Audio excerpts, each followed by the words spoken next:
What's up, everyone? Hello, hello. Ooh, the camera's a little janky. Well, it may not be perfect, but thank you for visiting in today's video. So let me pull up the live chat on my phone and we'll get straight into this. I just wanted to be on time because I actually announced this one. So let me turn volume off and let's get chat on the phone. Now, this is not AI. I had a lot of people questioning whether or not this was AI. It's not an AI photo. That's real, okay? Real as can be. All right, I can't. Okay, let's just pull up YouTube.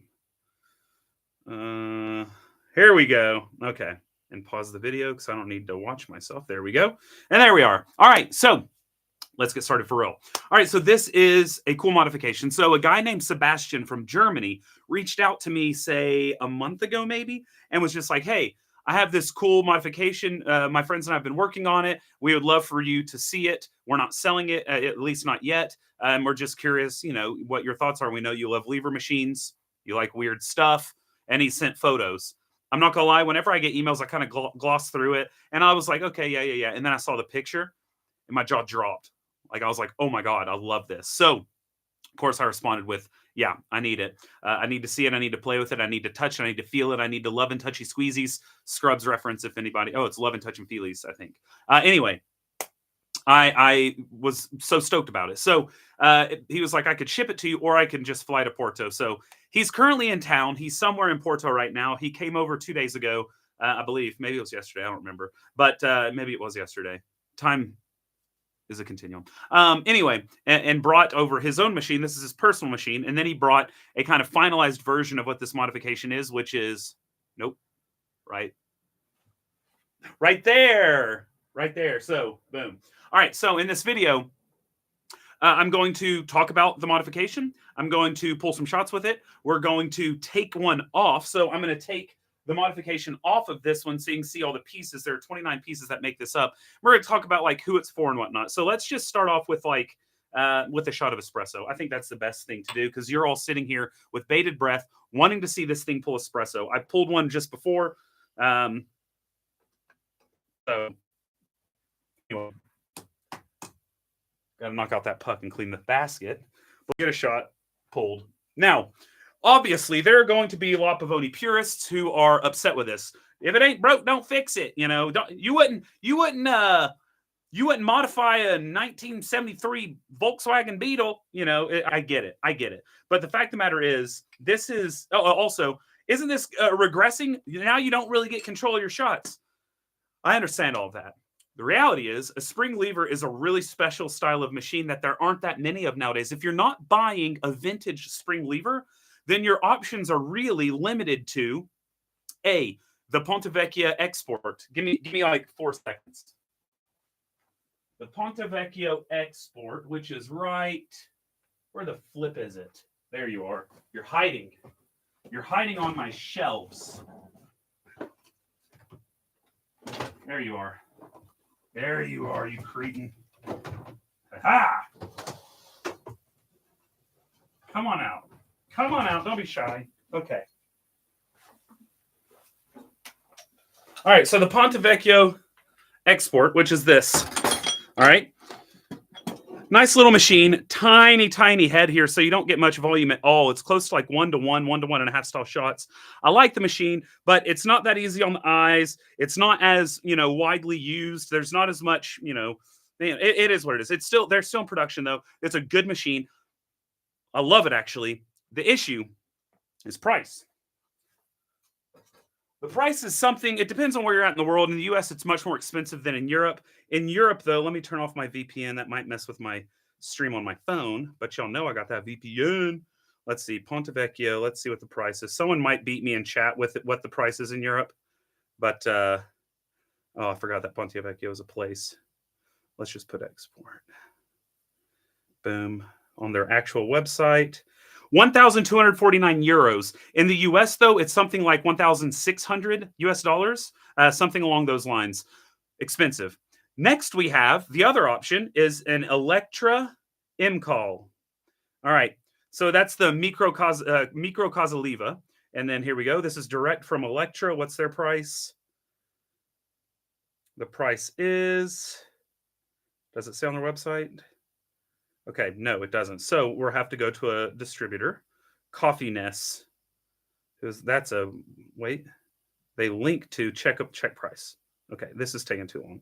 Just give me, oh, there we go. 1,350 British pounds on a UK website, so which is like, that's a lot of dinero. In the US, it's like 1,800 bucks. All right, so for those two spring lever machines, you're spending a heavy chunk of cash. And the other option, which is much more new to the market, is the Odyssey Argos, which is why I brought that out for another visual. I don't have an M-Call. I've been trying to get a used one. I ain't about to spend that kind of cash on a brand new one.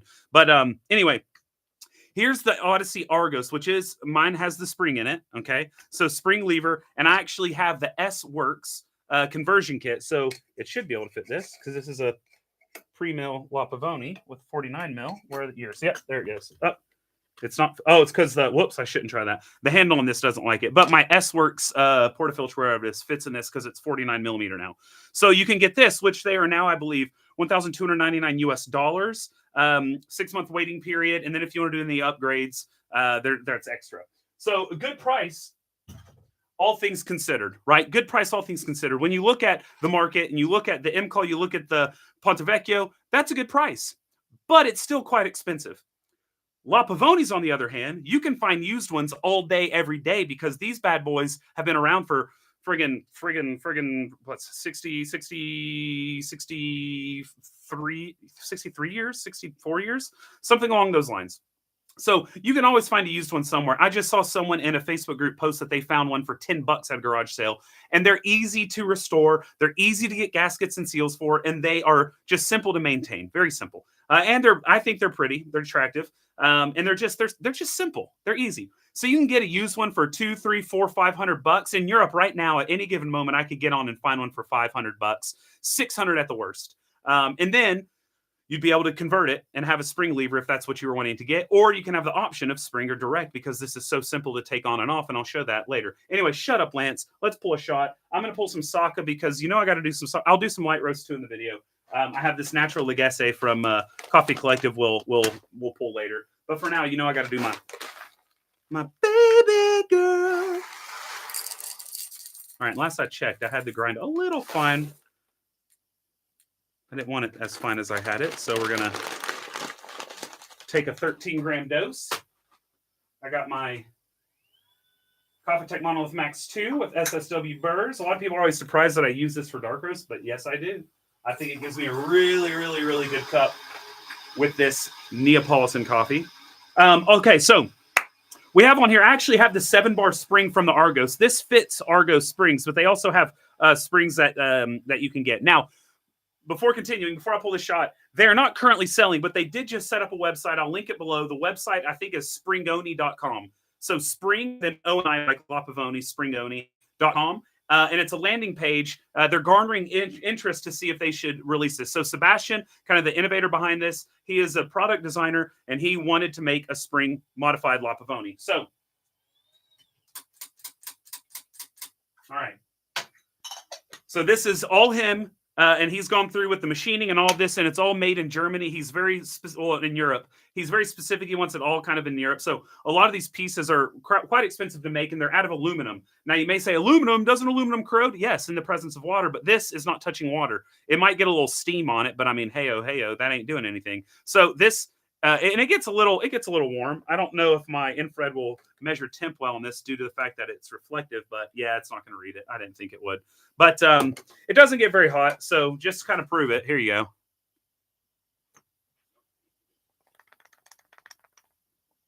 It's nothing.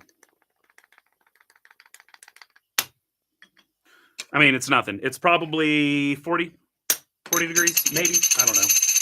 He told me the reading because they've done some readings with it, and I just don't remember. Anyway, it's if you're wanting to convert, right? So let's put a shower screen on it. I don't think I overdosed too much to have a shower screen. Yep, we're good. Make sure that's all the way in. Now, this is going to be weird to pull because I'm on a side.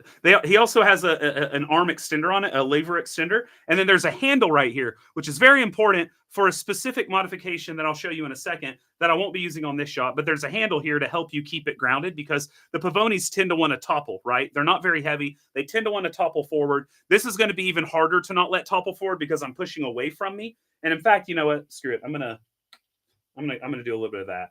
Make it a little easier on me. Let's see if we can get y'all. I don't know. I think the cup's going to block this. I'll try to use a low. Oh, my goodness. We're almost there.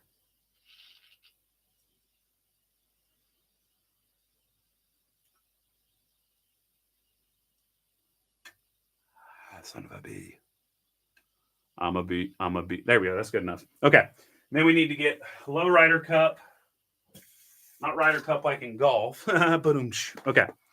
So here we go. And I promise I'll look at chat in a second. We got to get a shot pulled. Okay. Yeah, you can see that. Okay. So this is what you're going to do. It compresses the spring down and releases that tension. So we're going to go like this. Go down.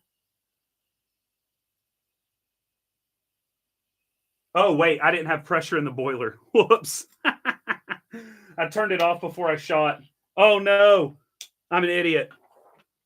There's no pressure in the boiler because right in front of me is my thing. And when I leaned over, I clicked this off. So it was off. Well, that's a failure on my part. You can't pull a shot if it ain't on. Okay, is it on? There. Now it's on. All right. Now we're on. It's got to build pressure again. Ugh, that's so embarrassing. Lance, how do you do something like that? I'll tell you why. It's because I put the cord in the worst place possible. When I leaned forward to start the live, I must have clicked it off. I heard it still, making La Pavoni noises, so I thought we were all good. But anyway, on this one also, he has a modified piston so it can fit a Bluetooth transducer. So on this, we have the Buku transducer. And I'm going to be able to show you graphs. Actually, I forgot to set that up before. Man, I'm so good at this. Let's see. Let's see here. Except I don't know how to use Bean Conqueror.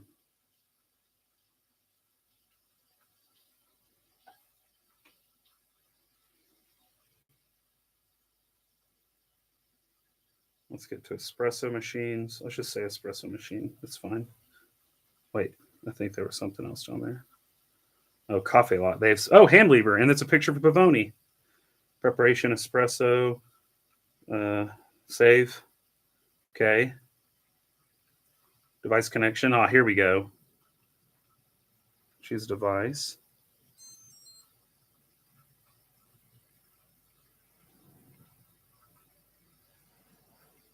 Why does it say Xenia? I don't even have a Xenia here. With a toot. I should have done this before, guys. I'm a friggin' failure. I apologize. Device connection. Show me. Fine. Well, no. I don't need Xenia. The flip? Why don't I use this crap? Well, now this coffee is going to be all not great, but we're still going to pull it and drink it because you know what they say? The kids say YOLO. All right. Well, whatever. All right. Scheisse. I really wanted to do that. Device connections.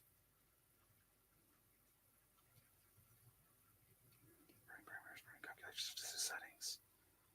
Bluetooth scale. Here we go. Connect. Here we go. Allow. Here we go. All right. I don't want the.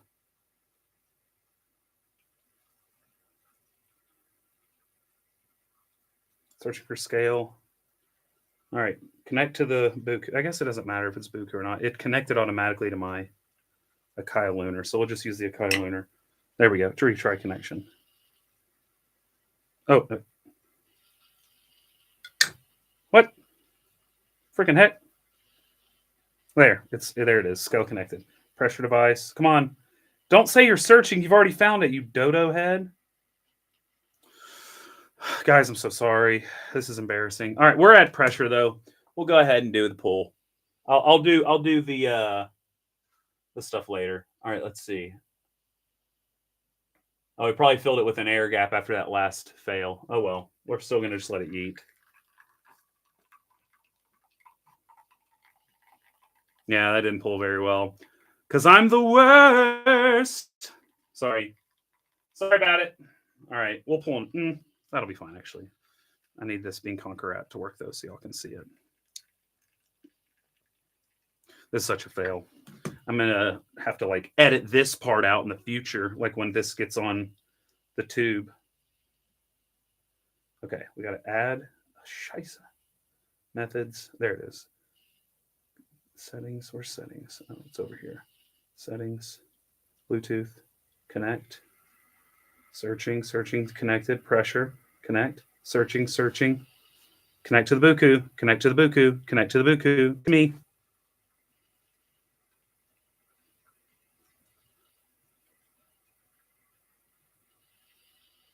Retry. Oh, it says the frick. I don't understand. I don't get it.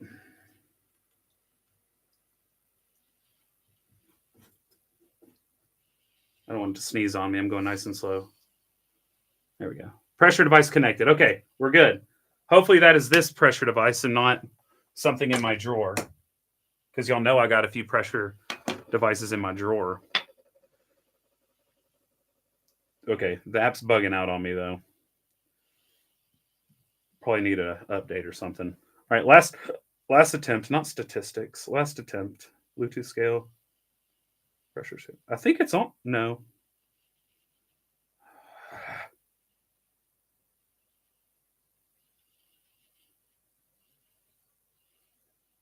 Oh, it did it, and I clicked. Okay, last try. It should connect automatically, I think.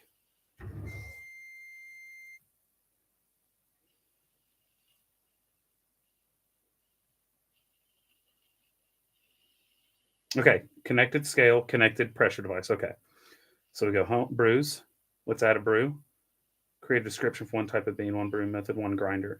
You have to complete a description for all of that? Salsa. That's good. Okay.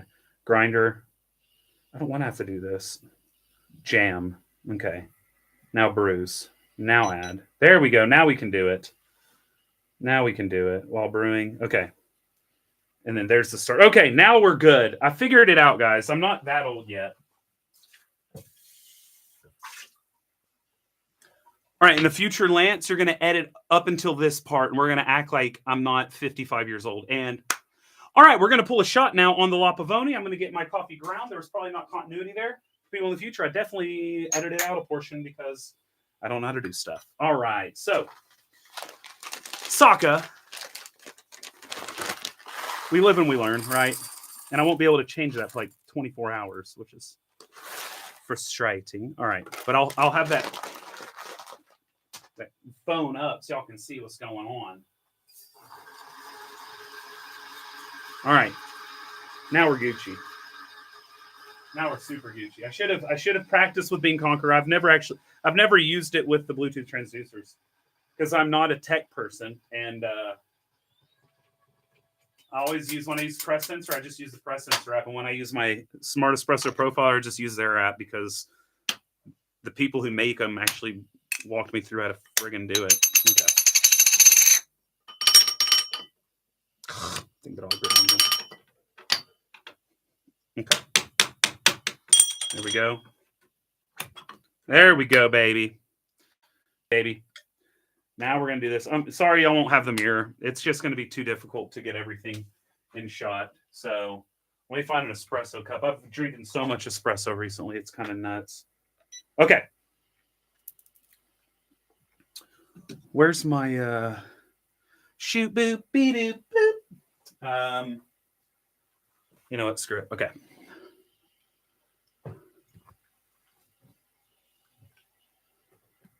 Can it balance? I have a cleaning solution. Ha-ha! All right, that's all y'all gonna get. Play. Go. Is it going? Can't see. I can't see. There it comes. I don't want to touch it, actually. It'll mess with the graph. Okay, it's graphing.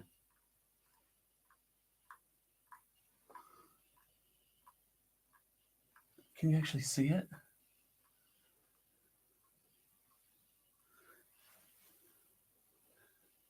I tell you what, though, it's pretty. It's just dripping, though. I may have gone a little too fine.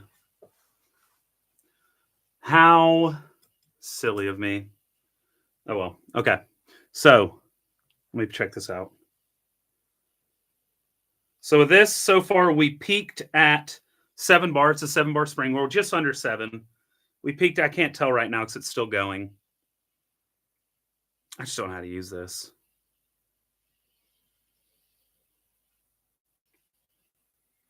And I choked it. That's my bad, guys. My bad, guys.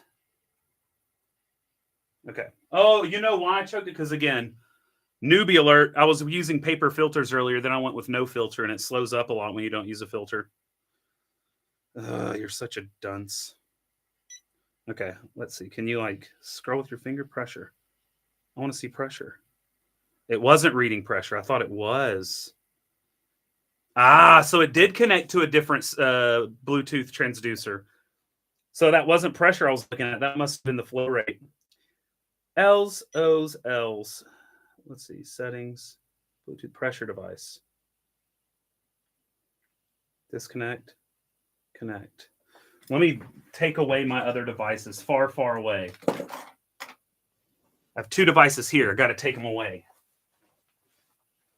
Put them on the other side of the room where naughty pressure devices live. I doubt that's far enough away. That ain't far enough away, baby. Whatever. I'm just annoyed. Sorry about the cleaning bottle. I wiped down my counter before doing this. Okay, well, you get the idea. I mean, if you choke a shot with a direct lever, it ain't going to be solved with anything but letting it sit there and drip anyway. And that's all I'm doing now is letting it sit and drip, which that would be a concern I have. You can't kind of speed up. Lifting doesn't speed it up. You can speed it up, however, like this. So this is, I was going to wait till later to show this, but there is a way with this machine that you can do profiling in addition to the spring. You can do spring profiling. People are like, that can't be done. Yes, it can. So you don't need to have one of these. On this model back here, there's a screw knob on top, but this one doesn't have the screw knob. So essentially, what you can do is you can release pressure, or I can increase pressure by going down. And if the graph was working, I could show you increasing pressure. You're essentially lessening the tension of the spring and increasing the tension of the spring as you're going up.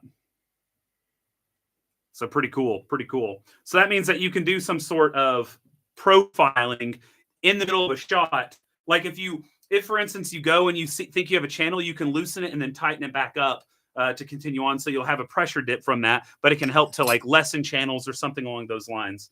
Retry connection, get it right beside this. Come on.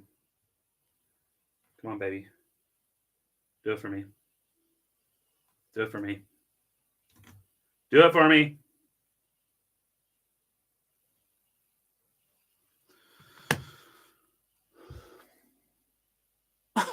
Okay. It is what it is. Let's pull up the chat. I've been ignoring you for too long.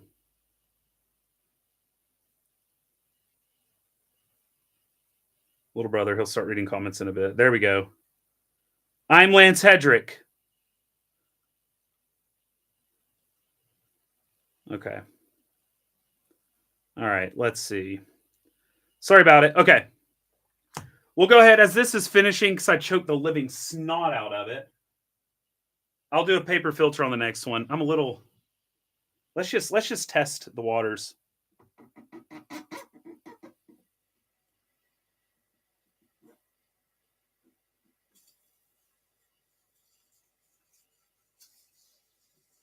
Pressure. I'm letting it escape.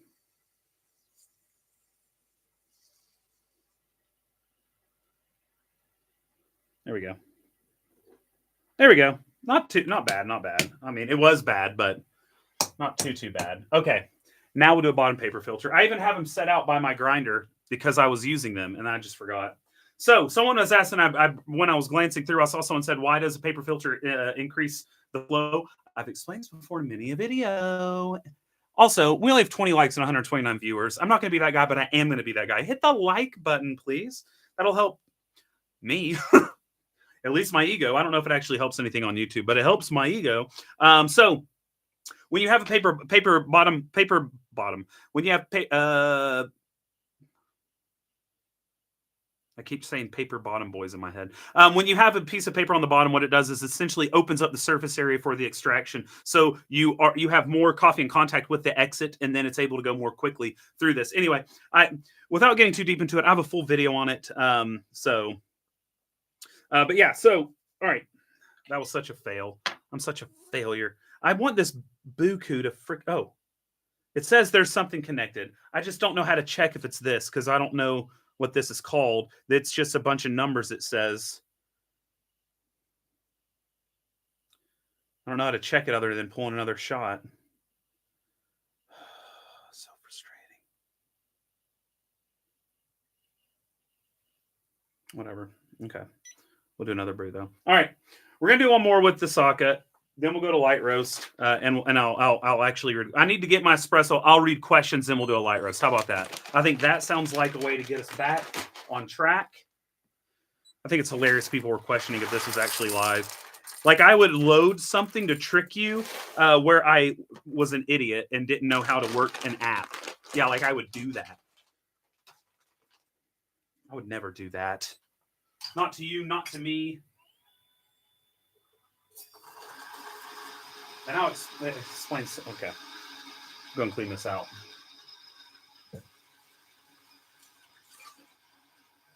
And Elliot, if you're going to stick around, I may make you a mod because I see a name of someone who we've had to rap on the knuckles a couple of times in the past. So I may be making you a mod.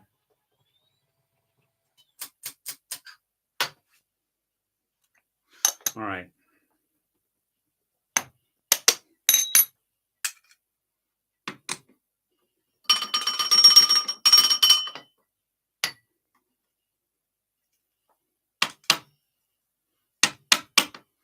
All right, here we go. All right, just trying to make a quick make up for my mistakes. Let's see if this works. Again, we're going to put the cleaning bottle here. We're going to hit. Okay, and here we go. I forgot to bring a mirror. We're just going to have to feel it.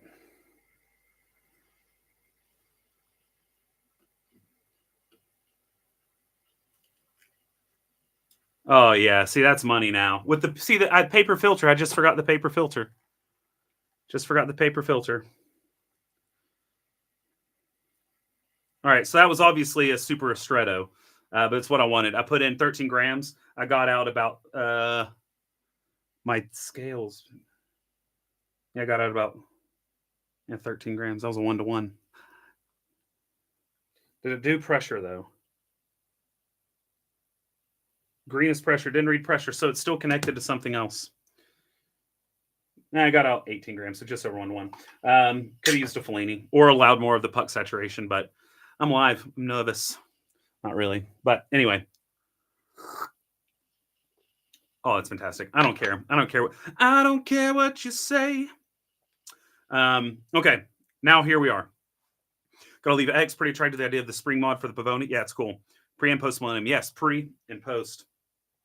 La Springoni. If you gotta leave X, why would you bother with Springoni? That's small. I'm not very knowledgeable on the Pavoni, but mainly just boiler sizes, right? Other than the age differences. Boiler sizes, some of the materials, group head size, 51 is more recent, 49 is older. But some of the materials also were a big thing. John Michael Hawk, one of the goats in the La Pavoni world, has all the information you could ever want on everything dealing with Pavone. Long way where I live, where I live, LP where I work. That's, yeah, I like that. Differences between different waters. Yeah, look, he pulled out John Michael Hawk as well. What diameter is it? This one's 49. Post millennium back here is 51. Group head and the spring mechanism on this for it to have a heat sink effect. It does have a heat sink effect. I'm glad you asked that. So Sebastian has done testing on it. And even after 2 hours, the group head sits idle at about 70 to 73 degrees, if I'm not mistaken. It's in the 70s, but I'm pretty sure I remember low 70s. And this only ever gets to, like, I think the hottest it gets sitting idle for 2 hours is like 50 or so degrees. But yes, it does act as a heat sink. There is more than enough connection to it to allow for a heat sink effect. How's it going? What we doing? We're pulling shots on the Springoni. My parents, I'll make coffee. LOL. What was the website? The website is springoni.com. So Springoni.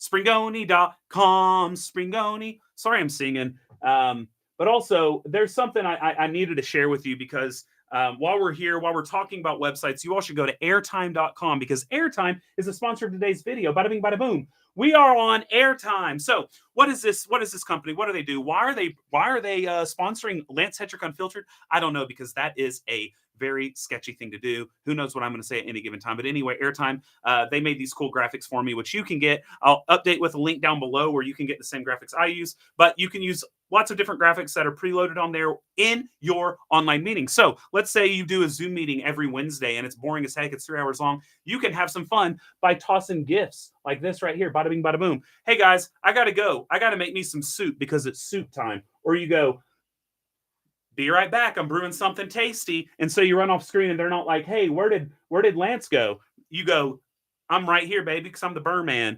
And, you know, of course, we got to say, Superman, Superman, baby. So all these things, and obviously the burr signal, and I'm going to make some more, but all those things, every sip is significant. So don't you ever waste a sip. All those things can be found. Airtime, go give it a try. Use it in your Zoom meetings. Use it in your whatever, anything that has a camera input, you can use Airtime for. So like for me on YouTube, all I have to do is go to camera input. Instead of choosing default, I choose Airtime. That I can control all of this, and I can even kind of show graphs for my recent video. If you haven't checked out my recent video, you should go do that. But check this out. I made this little slide presentation thing in Airtime so that while I'm talking, you can set up a full slideshow in the creator part of Airtime, and you can be like, bing, bang, boom. Check out these slides I made while you're talking in the corner, looking all fresh. But yeah, so here are some slides that are fun. But anyway, we're going to get back to just this because I don't want to border on this. We're talking me and you, mano a mano. But check out Airtime. They're helping this channel, which makes me do more of these things because it's all through Airtime. So check out Airtime. I'll have a link down below, but right now you can just Google Airtime or go to airtime.com. Check out what they've got, and I'll update you with a link for the package to use the gifts and whatnot if you're interested in it. If I could upgrade my filter system. We're not doing filter right now. I'm so sorry to say that, but we're doing espresso. Dosing ring. This actually doesn't fit it. This is a Normcore 51 millimeter dosing ring, but it works fine enough for me. I have a 49 somewhere. I have a 49 that I saw it earlier today because I had lost it, and it was on the ground, of course. And I picked it up and said, oh, I'll use this. And then, of course, I lost it 2 times in one day. That's not it. That's 58. I have a 49 millimeter one, though, from S-Works because they make anything you ever want that's random. They probably have, but it's like $50,000. You know, if you're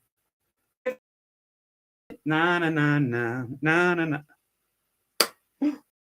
Hey, I found a way to show you shots. I forgot I had a magnetic little shot thing. ADHD, baby. What is it? What's up, brother? That's old.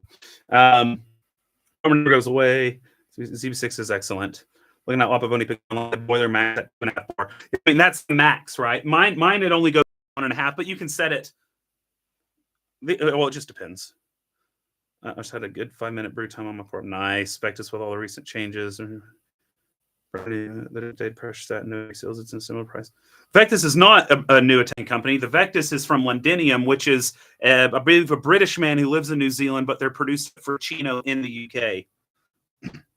Yeah, Argos has a 6-month price point for this mod. Okay, so let's get back to the mod. So on the mod, he was wary to even make these because he's not willing to sacrifice quality, and he wants it to be German engineering, German made, European made, as high quality as it gets. And I'll show you this more up close here in a second. This is more of a final bit. This is kind of a rough bit, but he has chrome plated aluminum back here. This is still aluminum up front, but back here, chrome plated aluminum. That is absolutely gorgeous. And so he's thinking under 500 bucks. I don't know exactly where it'll be, but under 500 bucks. But upper 400s, somewhere around there. So not cheap. It is a hunk of money. So don't like. I heard that and I was like, listen, I'm not gonna lie, that's expensive.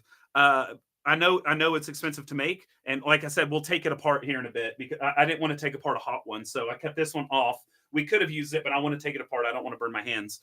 That being said, this part doesn't really get hot, but you don't want to like accidentally touch the boiler or something. It's just no fun. So yeah, so it's going to be close to $500, I would say, but it is all made from super high quality parts. The spring can be interchanged, and there's nothing really in it that can fail. To be honest with you, it's all just metal parts, so it's good to go. And there's no real places where it can wear except for underneath these two ball bearings right here, where there could be a little wear on the actual L that it sits on. Again, I'll show you that in a second. So all in all, if you buy a brand new Pavoni in Europe for like $679 or whatever it is, and then you add this on, it's going to be close to $1,200. So you're going to still be cheaper in the Argos when you factor in shipping and taxes.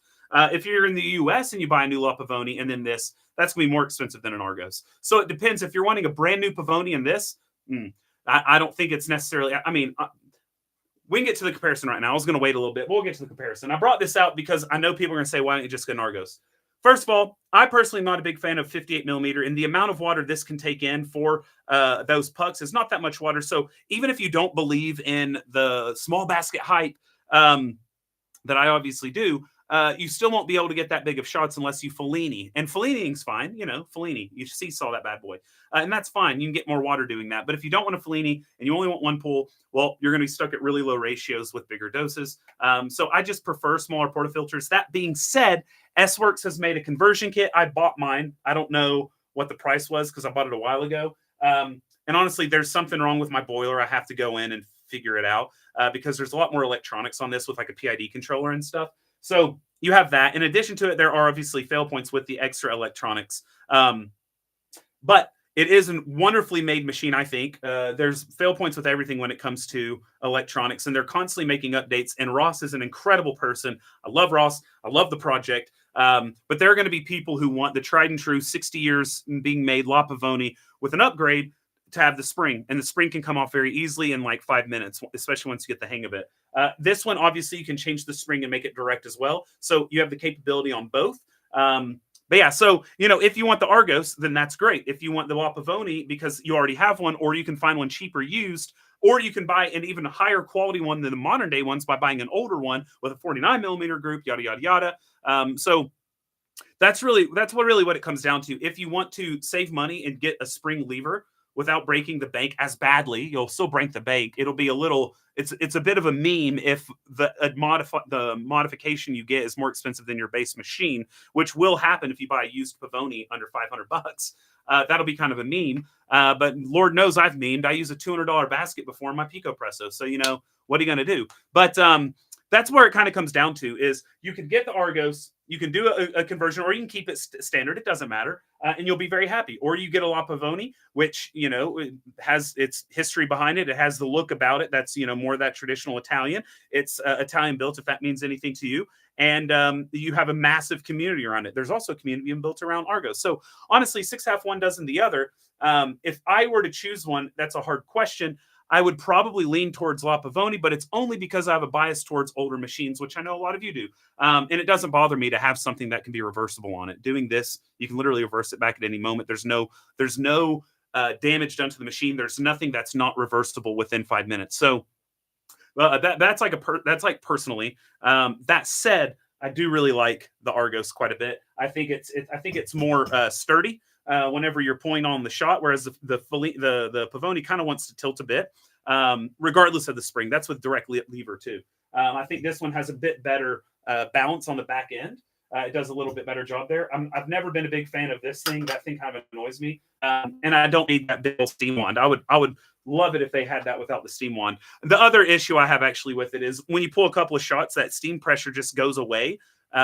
Which is a bit annoying. Whereas on a Pavoni, you can keep pulling with the steam pre-infusion. You can't really continue to get the steam pre-infusion after your first shot. Second shot, it's weaker steam pre-infusion. Third shot, it's kind of gone. So that is another downside to the Argos. But again, you're going to be just as happy. If what you want is Argos, this is not me saying get the Springoni. If what you want is Springoni, this is not me saying get the Argos.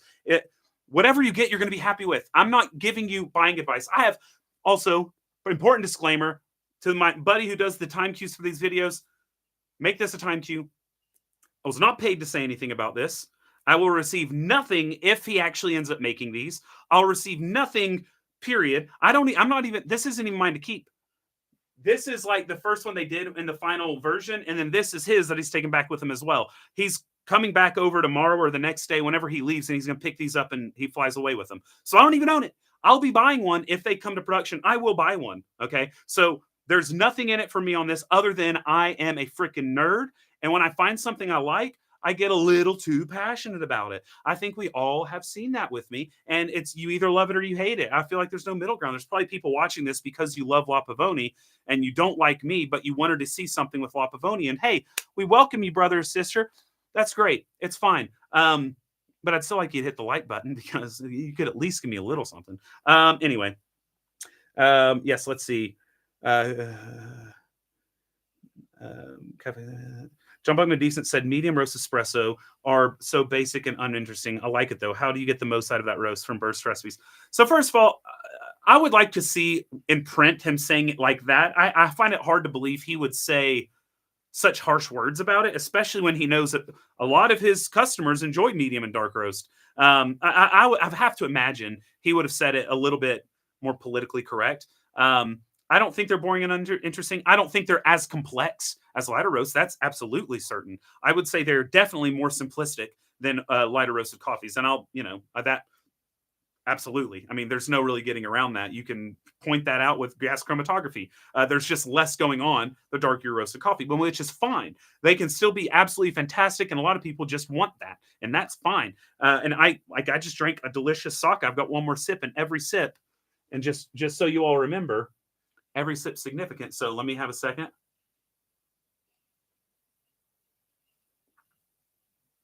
That was so significant. Okay. But anyway, Airtime, check them out. Seriously, because I want them to keep sponsoring this channel. So go check them out. If you want to help me, help them. Okay. That's good. Also, they're brand new and they're cool. The guy who started it up is a big fan of my main channel.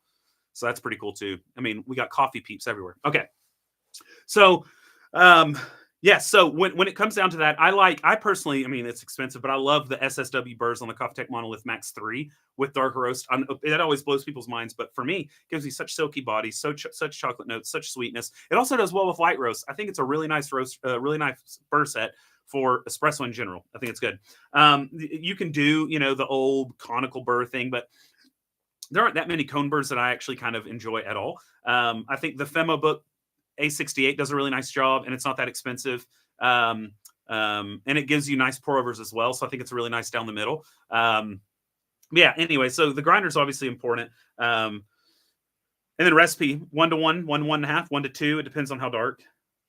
You can lift lever, just pour the water, inject some pull, post the shot. Yeah, absolutely. You can do that with a sneeze. The issue is you can't do it with this. Okay, you can do that on a direct lever. On this, it's a spring lever. Okay, so this one though, normally on springs, it's kind of directly attached, so you can push the spring up near the end. This isn't really connected to it on the top part. It is on the bottom. When you go down, it pushes up the spring, but on the top, it's not, right? So it only works in one way. So there's no lifting up to alleviate pressure or anything like that. It's not connected up there. That's why I had to wait for it. I know. Listen, I got like 6 Pavonis, baby. Well, technically, I've got a Cremina that was built in the La Pavoni factory. So if it looks identical to a La Pavoni, but it has the Cremina stamp on it, the Olympia stamp on it. I have Euro Lucrez La Pavoni. I have my 1963 La Pavoni. I have my this La Pavoni. I have the one I got from Tudor, which is Coffee Sensor, which is my kind of golden one that it's all modded out. And I have another one, and I'm blanking on what model it is. Whoops, sorry. I have too many La Pavonis. See, I mean, I know the ins and outs, the tricks of it. That's why I was so embarrassed. I forgot it. I didn't check the prep report. Yeah, I was embarrassed by it. We all do stupid stuff. The sneeze makes it better. Yeah, the Reddit shot is hilarious. LOL. Experimenting is not silly. With your bar is only for the boiler, right? Correct. And that's if you have it set to that. Pavonis usually set at 0.8 to 1.1. Exactly right. Also, what is stopping water flowing when this man is holding the lever in the up position? So when it's in the up position, I mean, it's it's not open. The boiler's not open to the group head. So when you push it down, that it opens it up to the group head. Same thing when you're using it as a direct lever. You have to lift up for water to infiltrate into the group head. Then when you go down, it closes the valve off back to the boiler. So that's all that's going on here. It's the same thing, just different. Same but different.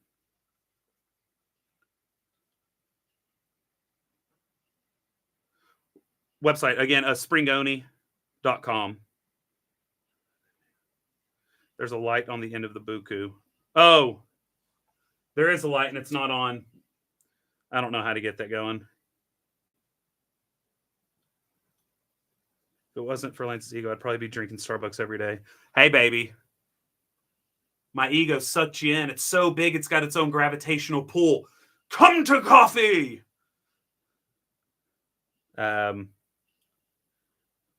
I don't have to use me. When do you think this will be available? When do I think it'll be available? If you all go to springoni.com, the ones who are interested, and you show interest to Sebastian, I'm sure it can be quick-ish. I don't know how quick. I don't know. But I know that he really wants to do this. He just didn't know if there was a market for it. But he says this thing can essentially fit on a Cremina. It's only 1 millimeter difference. So he can make another one for a Cremina like that, which I said, that's actually, I'll buy one of each, genuinely.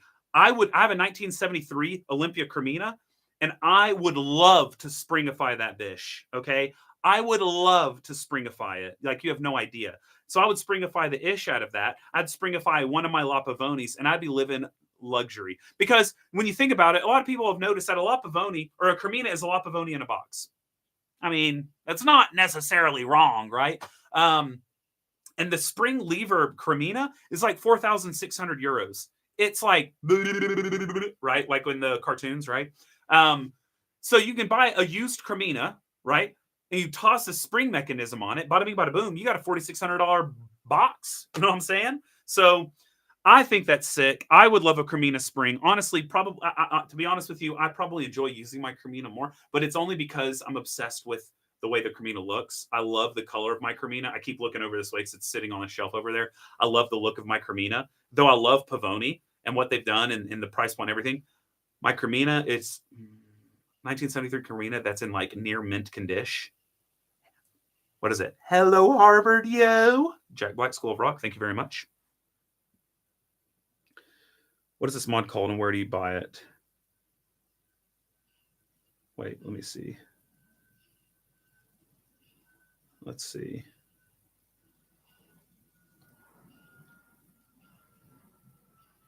Oh, yeah, there's Elliot. Elliot, I'm making you... Wait, how do I make Elliot a mod? Well, I guess I'm not going to because I don't know how.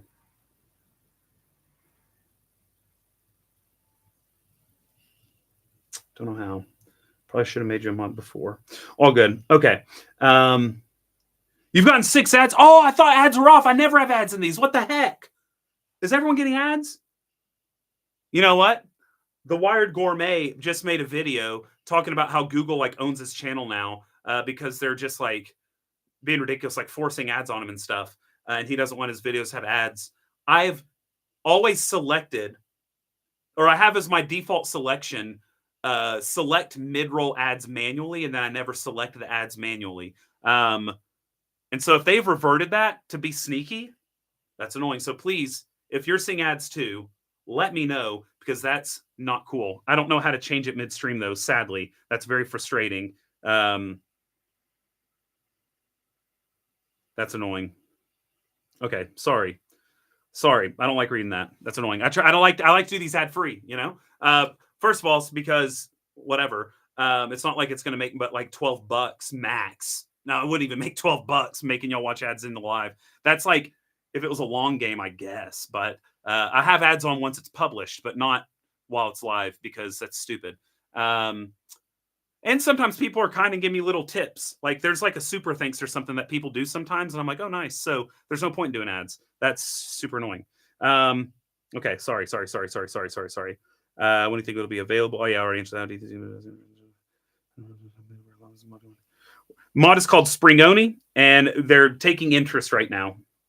Pavoni costs 800 euro in South Africa. That's actually a good price. I promise I'll machine a spring piston kit in the next few weeks and let you know. Oh, sick. Can it be for the freaking Gaja? Because check this out. Like, Elliot, I took this picture thinking of you. Sorry, Elliot's in my Patreon, and he's a madman. He's a wizard with stuff. Okay. So apparently, this is called the Gaja Duo. Okay. You see that? That's the Gaja Duo. And in it, it has a hydraulic piston. I tried to take a picture. It's in the base of it. You can't really see it, obviously, in that photo. But it's got a piston. So it's water displacement. It's got a friggin' piston in it. And I really wanted it, but they were like, no, none for you. And I said, you know what? Oh, that's actually perfect placement. I'm not actually flipping the bird, but right behind the lever. That's what I said to them.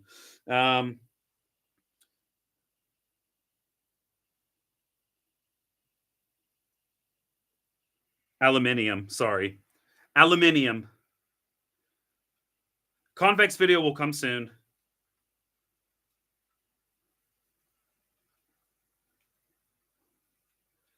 Yeah, so the Cremina, yes, he can do that as well, and he's going to offer that. Already offers a spring group head. True, they do, but for 4,600. What's the extra handle for? That's to hold it so it doesn't move, because it's a spring. It's a little bit more difficult, especially if you have a higher rated spring. So they have a 9-bar spring. I believe this one's the 9-bar spring. I have a 7-bar spring in. This one back here. No, sorry. This has a 7-bar spring. This one has a 6-bar spring, and this is the 9-bar spring. So he right now has a 6 and a 9-bar spring. I put my Argos 7-bar spring in here, but the Argos springs also fit.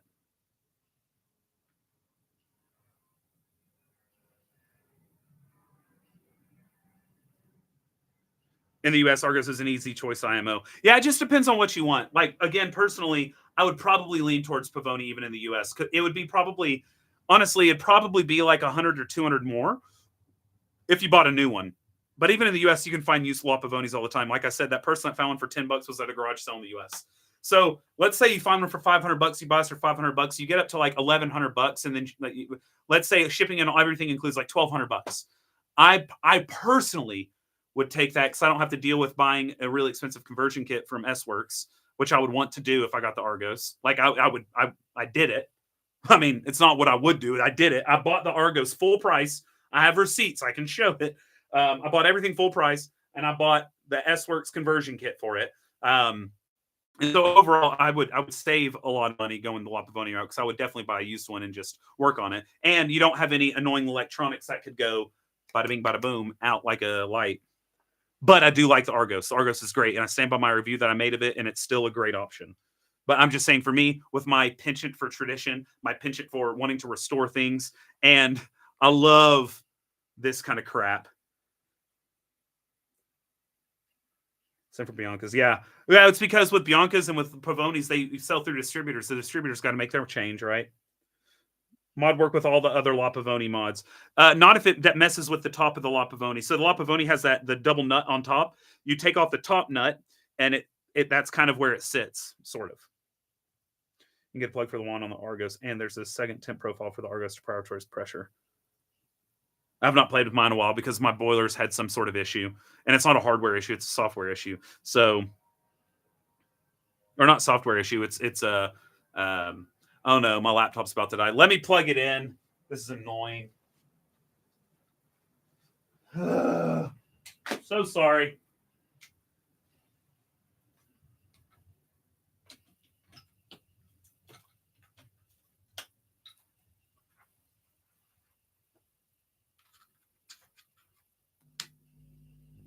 Aha, we're connected. Okay. Now I'm not gonna die. Die, die, die, die, die, die, die. Die, die, die, die, die, die, die. Well, I would choose Meticulous in the back. Yes, obviously. The Meticulous back here, that's my baby. But again, I'm hecka biased because I love the Meticulous so much, I convinced those jokers to let me be part of the company. Not really. They asked me like 2.5 years ago, and I said no. And then about a month and a half ago, I said yes because I'm obsessed with it. I love the Meticulous. But I'm in a position where coffee's my life. I would not just get, you can't say, what would you get, this or the Meticulous, whatever. I mean, if I had to choose just one, it would be the Meticulous, but I would never just choose one. I would have to have a Meticulous, a Pavoni, my Cremina. I would not have a car. I would sell my car if it meant I could keep these because it's my life. Like some people find joy in some things. I find joy in coffee with you all, what I do here. So it drops pressure and doesn't temperature and keeps temperature more accurate. See, I don't give a crap about temperature accuracy, honestly. However, this heat sink's incredible. I will say that. Would you take this over a Streetman, or is that's an unfair comparison? The Streetman is a direct lever with an open boiler concept, and honestly, my love for the Streetman stems largely from the build of it and the look of it. Not necessarily that the build quality is any better than the Pavoni. I'm not saying that. I'm also saying it's not better, but I'm saying that the copper and the brass and it is just such a sexy machine to me. Ugo thinks it's ugly. Don't tell him I told you. He doesn't want y'all to know he thinks that. He doesn't like the look of it. I, however, love the look of the Streetman, and I would love to be able to mount it on my wall. That being said, I have a Fama Velox coming. I found a Fama Velox that someone's restored for me out in Munich, and that I'm excited about. I need to find a place to hang that. That is going to get on the wall. Plumbing will affect the Argos boiler pressure. Oh, I don't know. Probably not good. Zerno Z2 DRM is being developed. Nice. Let's see. Side handle for stabilizing. I say it's absolutely worth it. And I think it's great anyway. As you can see, I'm just holding it. I love it. I think it's great. And the way it fits on is just on the nuts for the group head, on the bolts. You get a little extra longer bolts in it, and it slides onto that. Where can we get this mod? Again, Springoni.com. Go show that you want it, and I'm sure he'll make it. 3 ads. Ugh. I'm sorry. So again, I usually I have as default on these lives. I have as default manual ads. You have to choose ads. You don't have a choice. Well, you could say demonetize, but because I want it monetized after I post it, well, I guess you know what? I could click demonetize, and then once it's posted, and that way default it will never monetize again. Because I had it chosen as monetized, my theory is there was like an update or something, and it bumped it up to automatic. And I didn't catch it because I don't look at it because it's been my default. So whenever I go new, I don't have to do it, and it's not been showing, or at least no one said anything. Anyway, sorry about that.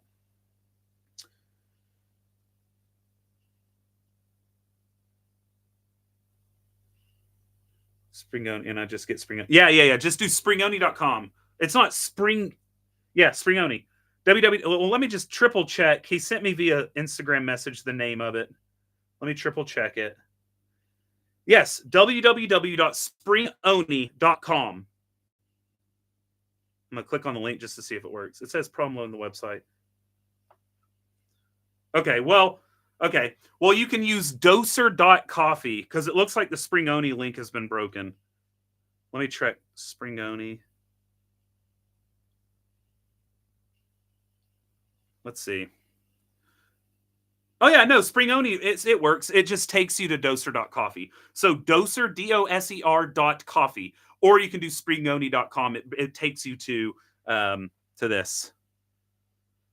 Springoni, the spring lever conversion kit for the La Pavoni. So it's to keep you updated on it. CNC machined aluminum, chrome plated, 6 and 9 bars. Spring swap. I'll show you the spring swap. It's super easy. Lever extension, extra handle. There you go. Super easy. Okay, sorry about that. What can a spring lever do that a manual cannot? Great question. So a spring lever is reacting in real time to the disintegration of the puck. And you can do that with your arm, obviously, but it's not natural, right? You're trying to react instantaneously, whereas this has a pre-built-in tension, and it's releasing it at a mathematical rate. Your arm is not mathematical. It's not repeatable. You can get better at it, and there are some people who espouse the beauty of the art of the inconsistency due to the marriage between the arm and the lever, and they can wax poetic, and I get that, and I like that. It's great. Do it, baby. Do it. More power to you. I have always loved spring levers because I think they are built for espresso. I think if you want traditional espresso, the spring lever profile is the tops. If you're wanting trad, if you want trad spro, nothing beats a spring lever profile. And that's why on the Decents and all these other places, they're replicating spring levers. They're doing a blast of water, and they're doing an early peak of pressure and then a slow downward rate, but they're always having to program it step by step. You don't know you can't replicate what that spring does by your arm. It's an impossibility. You can do your best shot at it, but if I were to give you a puck and I were to say, okay, I want you to emulate a 7-bar spring. I pull and I use this Bluetooth transducer to follow the curve, and then I give you that curve and have you try to follow it using a Bluetooth transducer on direct. You're not going to get anywhere near close to it. And even if you did, that's only because you had a visual from the spring to kind of to emulate, which you can do. And you can get decent, but you're still going to have to use that every time, and it's going to become a lot more difficult to be repeatable, and just more annoying. So you get the repeatability of it. It also is different. So because it's based off a spring, you're not going to consistently hit the same pressure depending on the coffee you're using and the grind size. So there are times you'll get a faster shot, and because it's not ground as coarsely, it won't build as much pressure. It's not like an OPV, right? There's not like a pump that's giving it extra water in order to hit something. This is just going to go at the fixed rate of that spring, whatever spring you have in there. 6-bar, it won't hit 6-bar if you grind for turbo. It's going to hit like 3-bar, and it's going to rapidly go away, right? So it's something that's just impossible to anticipate and to emulate without a lot of precursor knowledge. Yeah, Elliot does a lot of cool stuff. He's also really smart. He created a sweet piston-driven gauge I talk about all the time. He put a piston... Shut up! Sorry, my water thing just beeped at me. He put a piston inside of a Gauge Classic Pro, so it pistons water through the pump, so it's like it's piston-driven, not pump-driven. It's crazy. The spring cannot load more than its max pressure. True. Oh, you were responding to someone saying, don't you think that? Yeah. Shots fired? I don't know what shots were fired. How's my Portuguese? I'm okay at it. I'm quite good at understanding Portuguese, even if people are speaking normal speed. My responses are not as good, but I can read it really well. I can understand it quite well. I can speak it okay. So I would say my reading comprehension is best. That's duh. Listening comprehension, speaking comprehension. I'm not fluent, but I can get by no problem.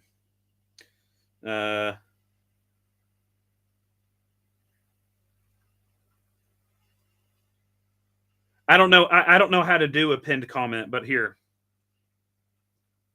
Springoni.com. I don't even know. YouTube may take this off because it's a... I don't know how to do it. The Springoni does not have air bleed, though. I asked him about it, and I feel like he said maybe he'll work on it. I don't remember, though.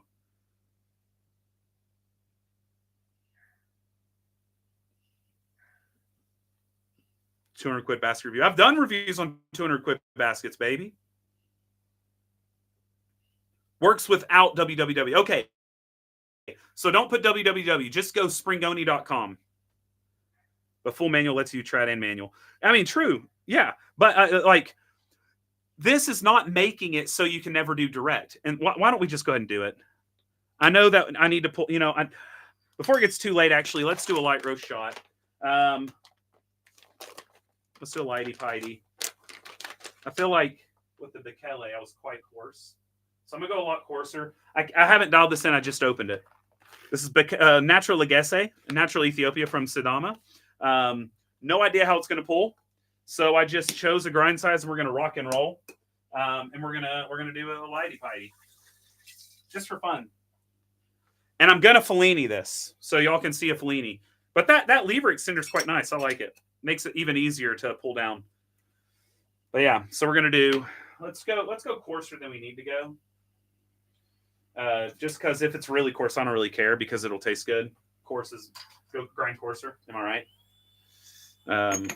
Okay, so let's do this, and then I will take off the mod so you can see. Oh, frick! It's on auto tear. Whatever. We're just gonna grind what this is and go with it. We're live here, baby. We're not going for perfection. We're going for get it going, baby. What is everyone's favorite espresso tool? This also, I'm not shilling, guys, because this is not even for sale. But check that out. The guy at Happy Tamper, he has used like all the data I've like ever posted. He takes very seriously and uses it in his own testing and his own product development. And he was stoked about my recent 49mm stuff as well as my tamping video and made some changes based off the tamping video. In fact, my tamping video from a while back inspired him to make the Bigfoot. which I love. I use this for step down baskets because it's long enough with the. But anyway, he saw my post about my new branding, and he took the branding from my Instagram post and made me that. How cool is that? So this is my favorite espresso tool, and it's 49 millimeter. He also made a 49 millimeter base. That's my favorite. I freaking love it. I am addicted to it.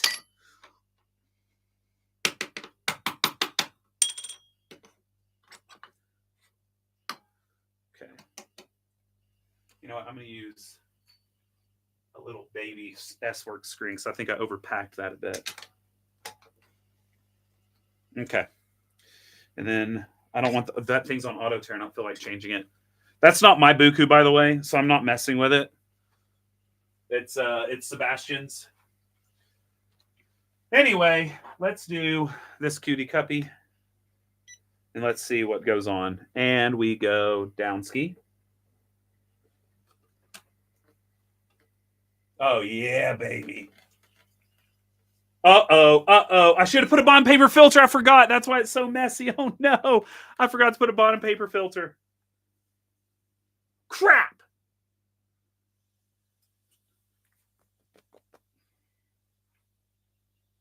Sorry, guys. I'm just, right now, my multitasking, it's normally pretty good. Right now, it's not good. I'm like forgetting stuff that I don't normally forget. It's probably just age. I'm probably just describing old age.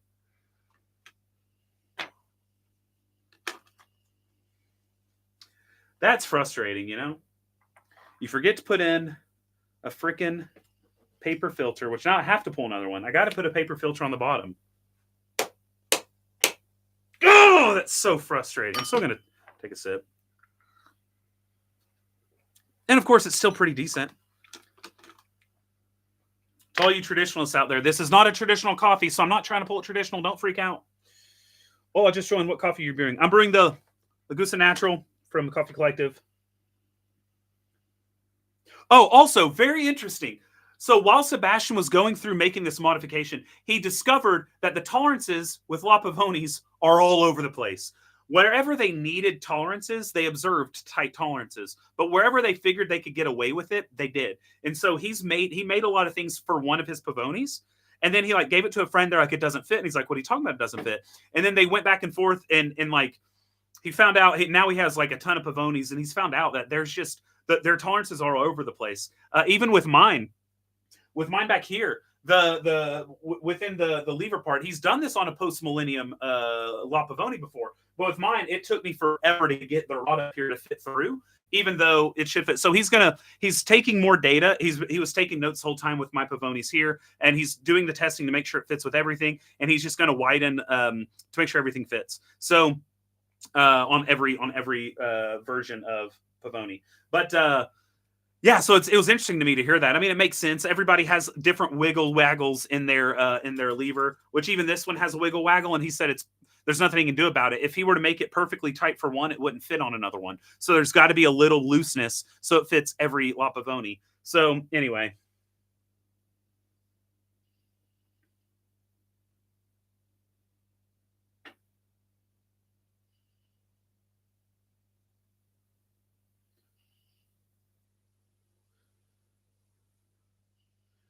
When it comes to tampers, you were saying, I thought you were talking about puck preparation.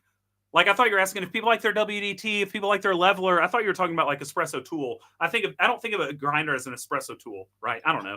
That's just me. But I freaking love this. I mean, I'm also vain, right? Everyone says I have the biggest ego ever. Someone the other day commented, they said, I've never seen a guy with a bigger ego than this guy. I'm like, okay. Rock on, dude.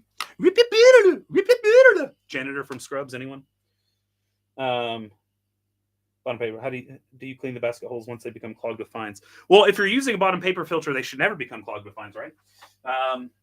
Anyway, I'm gonna clean this up, pull another shot with an actual bottom paper filter, and we're gonna do it right. But yes, I'm human, baby. Also, this is not related to this video, but in my video I did release, there was a blind taste test in it with Ugo, and I thought people were capable of understanding. Like I've crapped on live blind tastings a lot because there's pressure on camera. You're not as focused. But in addition to that, which I do, normally I get it all exactly as I say I will. But in addition to that, whenever you're pulling shots in front of the camera, there's different cooling rates, there's different oxidations. In addition to that, I'm more worried about getting Ugo in and out. I don't like to keep him around all day, so I'm not pulling like multiple shots to make sure they're perfect. I didn't sit and dial in for an hour like I did for my testing, and my testing was much more controlled with double-blind tastings and in a controlled environment with controlled shots, etc. It confused people that I said the 58 seemed to be more balanced than the other two, and they said that goes against your data. When in reality, it didn't really. When you look at the data, when it came to cause of bed death, yes, it had the least amount of balance, but it had the least clarity and body on the 58. What I said, and clearly what I said, was the best cup, without question, was 49 that time, which 49 did frequently have the best cup. You were looking at averages, okay? Averages. That's why I didn't claim significance. What I claimed was directionally strong. Anyway, I said that it had the best clarity and the best body in the 49. I said the best clarity was in the 36 and the best body was in the 46. I said balance, though, was 58, which why I gave it that. The acidity in the 46 turned harsh from how cold it had gotten. And I said all that in the video, but people still said, your blind tasting completely contradicts all of your data. So in order to just wave off any whatever, I took it out of the video because it's not even worth it. This is why I don't, y'all kill the fun. Not y'all, not you watching. You are the great people. Because you've all liked the video, right? 163. We should have 163 likes. No, we only have 74 likes. Guys. Okay, let's pull this for real. Those are rookie numbers, as Matthew McConaughey and Wolf of Wall Street says, right? Pump those numbers up, baby. Oh, yeah, 75. We got up 2, baby. Okay, whatever.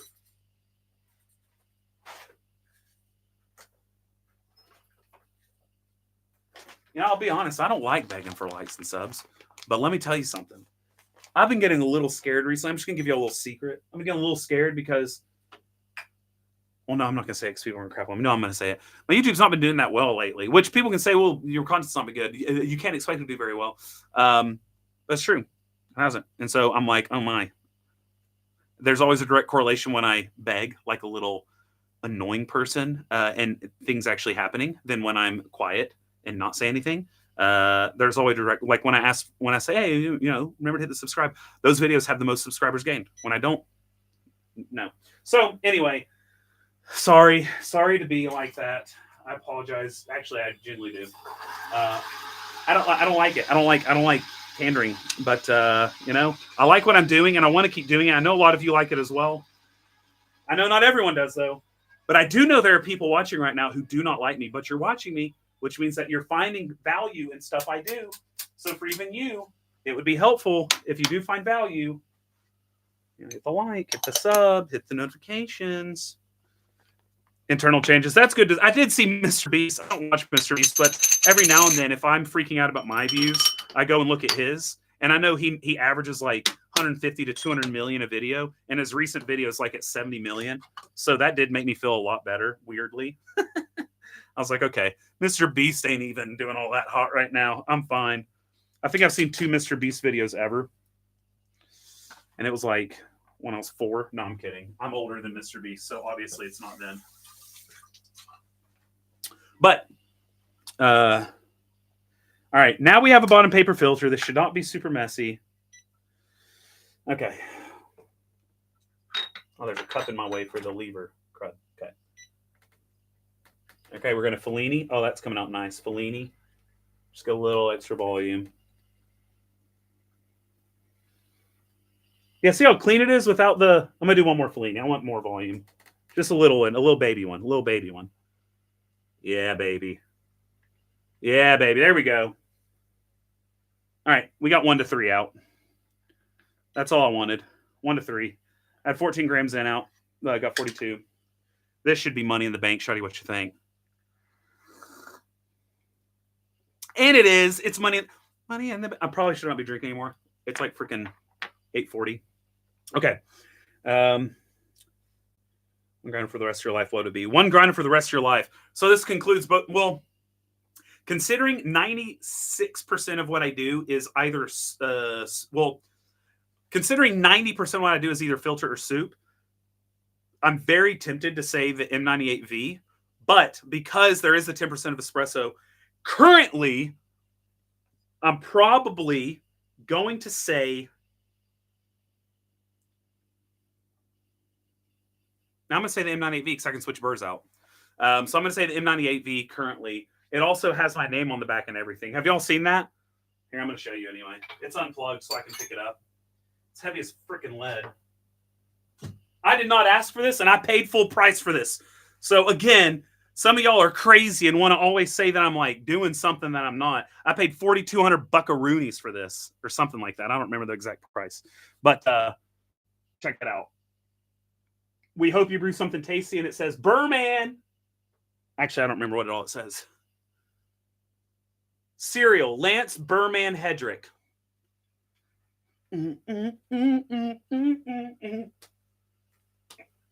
Does that scare some of y'all who have one of these?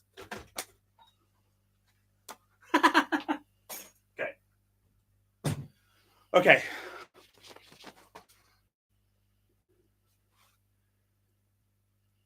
It doesn't suck the puck up with the Fellini. So if you go really slowly, you know what? I just had a brilliant idea. We could get mini springs if you want a Fellini without the fear of a puck jump. And that will stop a puck jump. A little mini spring. Or if you put the puck up against the, well, you don't really want to do that, but you could fill it up enough to where it's essentially touching the shower screen. You won't get a puck jump. But essentially, if you can keep pressure down on it, boom. But I do very slow one. And when you do a quick lift is when it will make it jump. If you can do nice and slow, I don't think it jumps that badly. I've seen videos on direct where people had a transparent one and they went really slow and it didn't really jump. But yeah.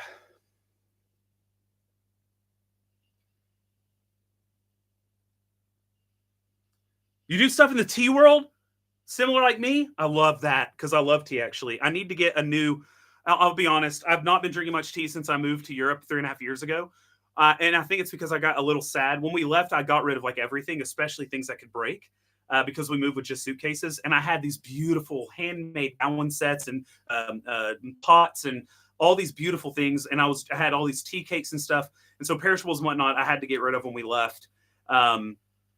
And it's been like sad to want to restart because it won't be anywhere near as good as my sets that I had there. I had these beautiful sets that were handmade by people in China. My friend's a tea sorcerer, handmade by people in China and Japan that he had brought back for me. They were just gorgeous. And he worked for Hugo Tea Company in Kansas City. And I had all these delicious pu'er cakes and these rare teas that he had sourced. And oh my gosh, and I miss it. Come hang out with me in Portugal and bring me good stuff.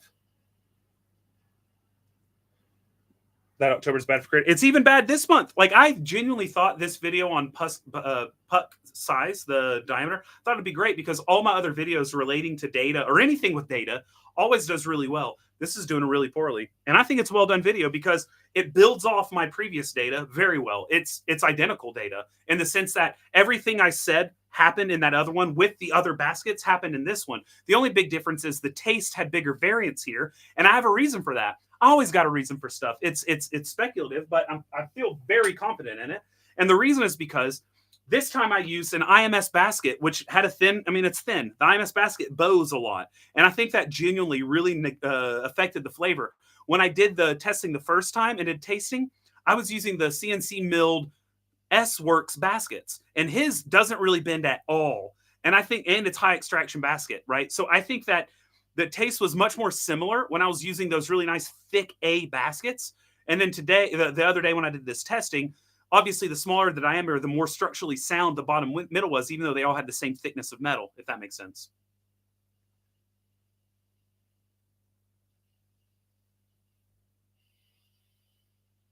Fourth video in the barista course. Yeah, it'll come soon. This is typical me, though. Let's go back in time and think about all the videos in series I promised. And a lot of the times I do eventually follow up, but it takes me a long time. The tier list videos, the me doing the alicorn alignment modification on the Barats. I promised that freaking 4 years ago.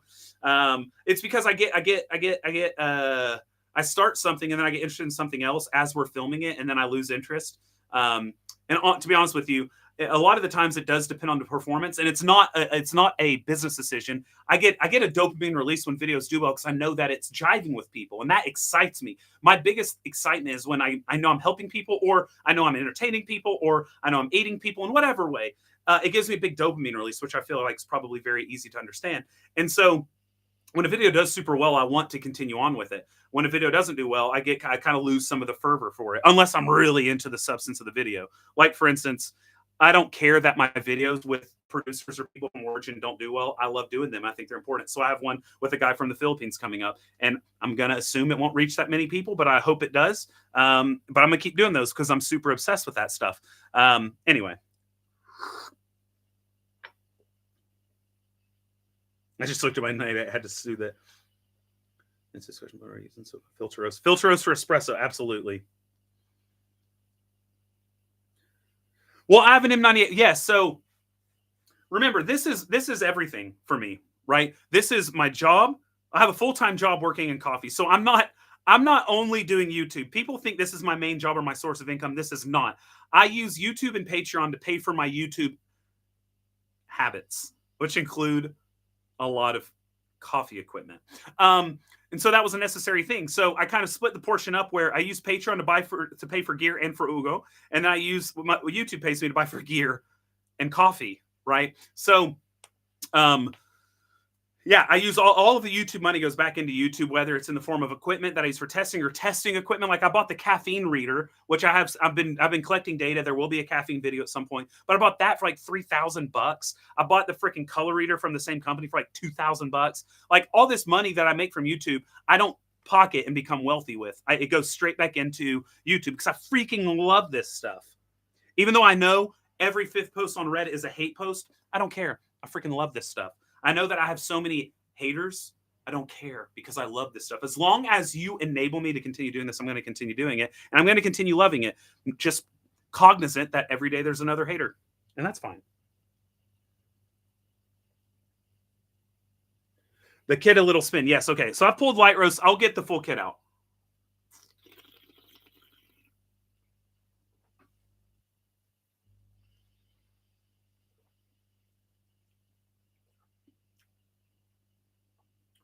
This coffee is actually really nice as espresso. That Natural Laguse from Collective. I actually blind cupped it the other day on a table of all fresh crop Ethiopias from roasters, and it was my favorite one on the table. It's very good. Okay. All right, let me clean up the area just a bit. I know people came wanting to see everything about this mod, and I've just been talking my butt off. I apologize. I get excited, though. And it's evening, and I've had too much espresso. Okay. All righty.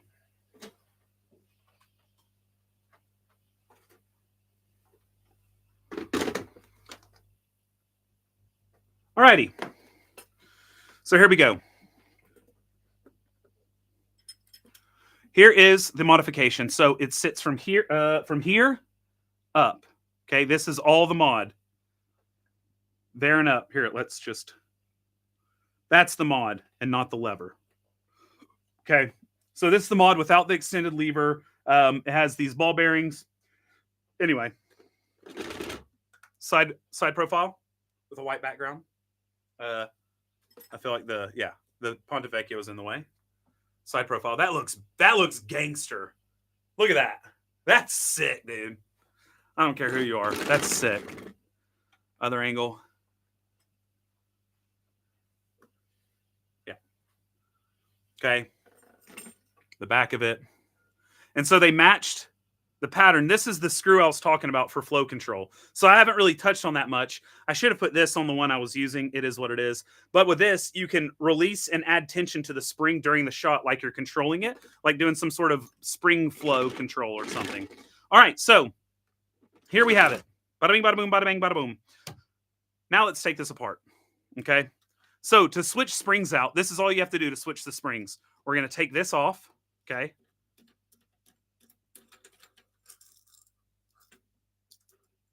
Boom, we took this off, okay? So what this is This is gorgeously engineered. Look at that.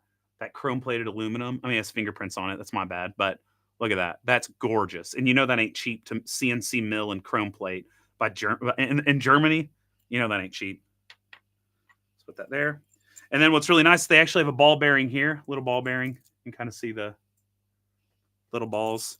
That's how you can tell it's a male plane. Don't you see it's the little balls? Three Amigos, anyone? If no one gets a Three Amigo reference, I understand you're not getting the Scrubs references. If you don't get a Three Amigos reference, we're not friends anymore. And some of you be like, good, I didn't want to be your friend. Now we are friends, so sorry. Okay. And then you have this piece, which is essentially a big screw.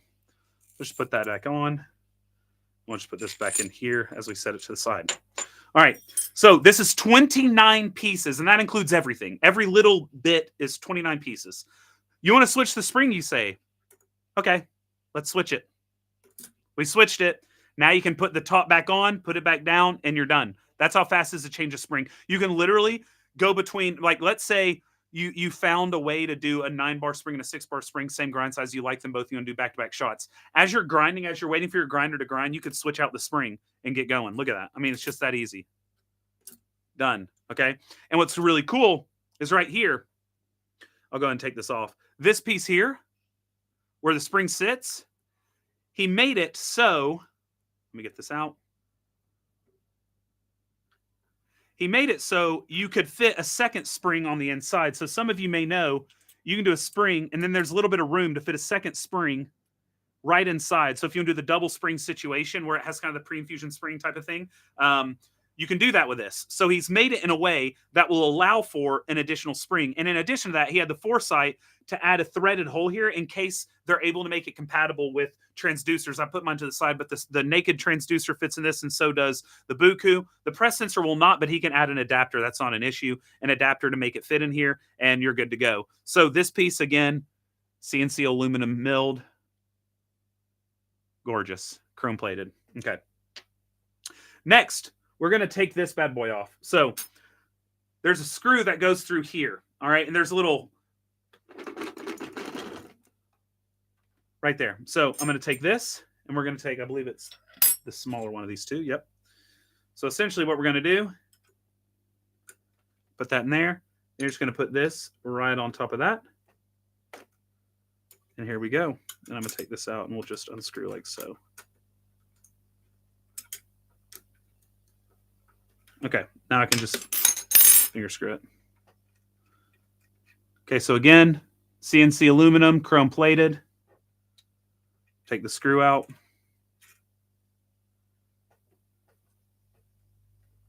Yep, so we have that. But I feel like, yeah, that comes out too. Come on out. There we go. This piece. Okay. So we'll put this all together just so we keep everything together. So it's like that. Okay. Then we're going to take off. We're going to take off the clips right here to take the ball bearings off. So we have two ball bearings. So as you see, the lever fits here. And so it pushes against this, which pushes the spring down. Or I'm sorry, pushes compresses it. Compresses the spring up. So essentially what we have here is usually the spring sits here, and you have this bulky head that is screwed deeply into here. So the pressure when you're going down pushes that spring up, and it compresses against the top. Okay? All right. So got to push this back down. There. But anyway, we're going to take off these two ball bearings because these roll right on this bad boy, on this thing, okay? Like a fork. It's like forks. All right, so let's take that off. Where's my little... All right, so let's take one of these off. I want this to fly off. Oh, there it goes. Okay. So check this out. Ball bearing. Okay. Put that down. Keep it with the... Okay. And as you can see, it's just one of those that comes stock. So my stock one is right here. See that? It's just a longer rod. Okay, put that back with the stock. And we'll put the ball bearings on this together so we don't lose it. Toss the clip back on just so it's all together. And halfway on is fine. So those pieces. And part of the 29 is 1, 2, 3, 4, 5. That's 5 pieces right there of the 29. Okay. All right. So now we need to take the handle off, but I don't think I want to do that actually. So I'm not gonna. Okay. Now what we're gonna do is we have to unloosen there are 3 nuts right back here that allow it to level and that allow it to kind of latch on, and I'll show you what it's latching onto. And the back one's to kind of stabilize. So I got to take this little baby wrench, a number 7 wrench. I just got to loosen them a bit. You don't have to undo them all the way. Just got to loosen them a bit. See, it's already starting to move. This one stabilizes it really well. Okay, so that one's completely loose now. Oh, now they're all loose. All right, so we can go ahead and take it off. Look at that. Boom. So you have this piece here. See that? So that piece needs to have a little bit of give in it, and it fits. It fits. Let's get you a white background. Move out of the way, Pontevecchio. Oh, it's me. It's me. So if you did find me, love. All right, so look. It goes, this is the normal group head, right? Okay. Like this is the group head of the Pavoni. And normally the lever sits back here, right? Sits in this hole. But instead we take the lever off and we put the stock rod right there into that top hole where the second hole normally is. These are also shields. These little pieces, that's part of the 2 pieces. These are shields to give you a little bit less wobble. But anyway, we take it out and we reposition it into the actual piston. And then this comes down and under. And then these pieces fit like so. All right. Then you put in that one screw, this screw, and it goes through the existing hole here. So this piece, that piece is going through this hole on the La Pavoni, where normally the handle goes. All right. So you move the handle forward, goes through here, and then the handle will fit. Where's the other piece? Yeah, the handle it just goes right above this. Duh. And it rolls on that with the ball bearings. Like this. Okay. Rolls like that. Whee. Okay. So that's all there is to it. This is essentially... I'm so sorry, Sebastian, if you're watching. I know this is your new chrome plating, but wear and tear shows that it's been used. Okay. So this is essentially just a stock Pavoni right here. It's just this is off-centered, right? And again... the only pieces I had to take off, the only pieces not on my Pavoni right now are these. Those are the only pieces, is this top piece here. And then I actually have 2 rods because this rod is a little bit, it needs to be a little shorter, I think, than the stock one. Something like that. I don't remember the reasoning. And then this piece, which goes right in here, right? That little bushing that goes right in here. So those are the only original pieces that are not on the La Pavoni anymore. All right. So just to really quickly, I'll put it back together. So essentially the first thing that you kind of want to do probably, honestly, I can never remember. I've not actually put it back together on my own. He was here and he put it on like kind of for me. I did some of it, but not all of it. So, you know, tis what it is, what it is, baby. What to do. Okay, so we'll put that down. I think the easiest thing probably to do first is just put this back on. We can just go on the way we came. So we need to have that up. Just like so. I'm going to put that down. We can go ahead and put this in. So the first thing we did was obviously you move the lever. So you take off that thing, you move the lever forward. Then we're going to take this piece. We're going to feed it through here, through that original hole on the La Pavoni. You're going to go finger tight on the other side. Okay. So I'm putting my finger into the screw hole head here, and I'm just finger tightening it on the other side. Once that's finger tight, I'm going to go ahead and I'm going to opt to tighten the screws down here. Okay, the 3 on the bottom, those nuts. We're going to tighten. These are very important to get nice and tight. And actually before that, what you can do is there's a little worm screw I completely forgot about. that's right here. I can't really show it on camera, but the idea is the worm screw kind of pushes the assembly more flush. It's just kind of a guiding worm screw.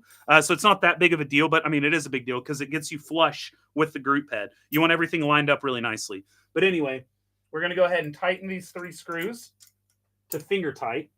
And he's also said he's going to work on, I believe, torque, like Newton meters, to screw in all these different screws.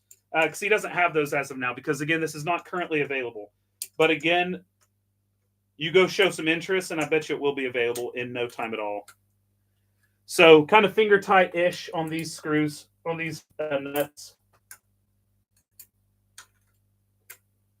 Okay, a little finger tight there. A little finger tight there. Yep. Okay, so those are all finger tight. Now I can tighten up this bad boy. So I got to take this. Okay. Hold this in place. We're going to tighten this bad boy. I'm loosening it because I'm doing it backwards.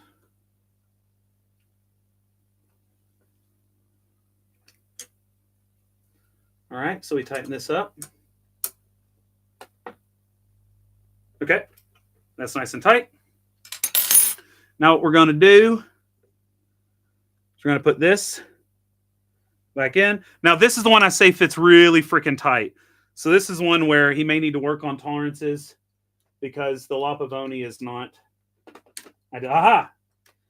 It worked better today. Yesterday I had to wiggle it for like 5 minutes, but we're working today. We're getting it done today. Oh, that piece wants to fly off, don't it? Let's get a wrench and just shove it on down.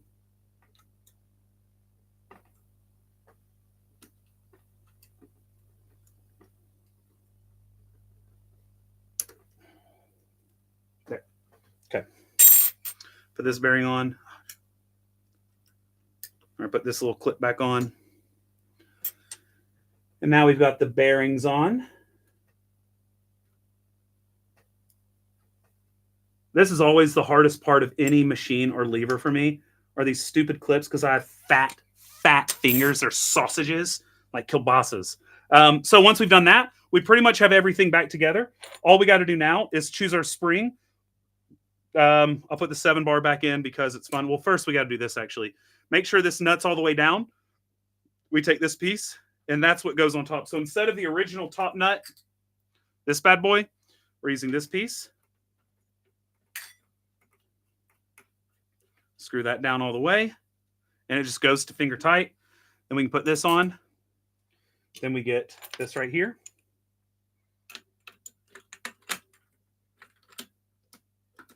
Just like that. And we're golden. And that was my first time ever putting it back together. All right. Okay, you got to make sure it's. Oh, I'm screwing the wrong way, aren't I? Wait. Righty-tighty. Yeah. There it goes. Always got to remember, righty-tighty. All right. So then you can just screw it back on, and you're done. Okay. So that right there is all it is. Then we're compressing. See the compression? Let's give you a nice white background so you can see the. There we go. See that?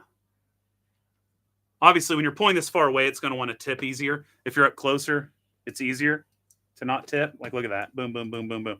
But when you're back here, it's going to want to tip quite easily. But I'm trying to give you that nice compression look. I mean, look at that. So there you have it. That's all there is to it. Let's pull up the. Oh, tell us we will die like dogs. You will die like dogs. That's the inflection he uses. Tell us we will die like. Oh, he says it. He was. Tell us we will die like dogs. You will die like dogs. A plethora? I would like to think that one of my men would not use the word. Okay, sorry.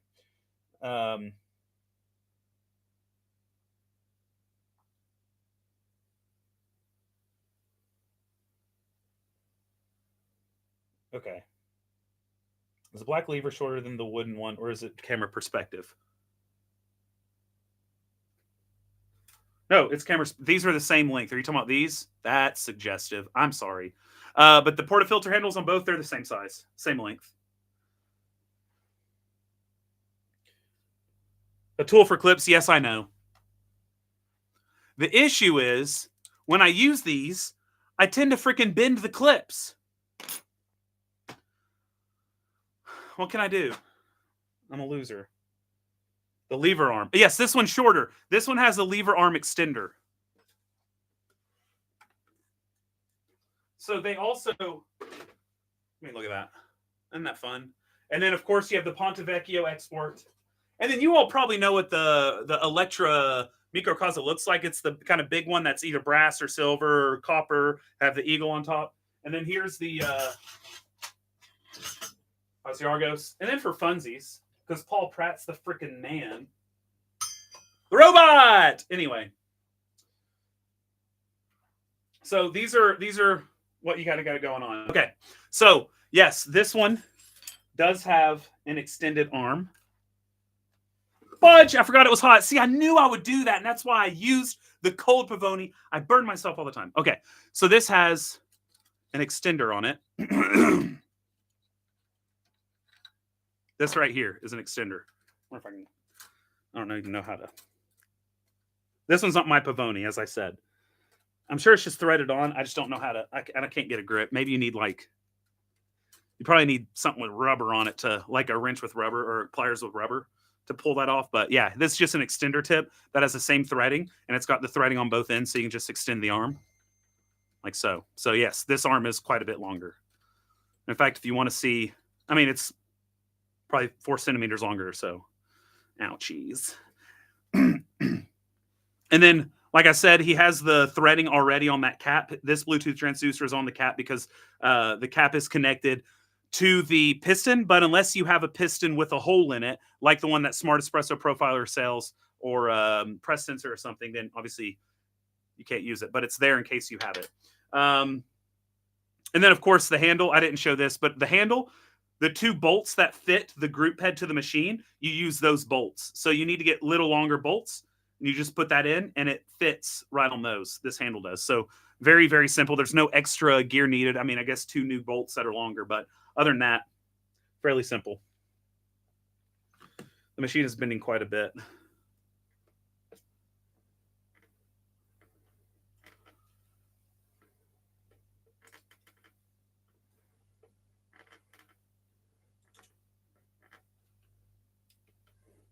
I don't think it's any more than when you're putting a lot of pressure with direct. This is a 7-bar spring, and people put 9-bar pressure on their Pavoni.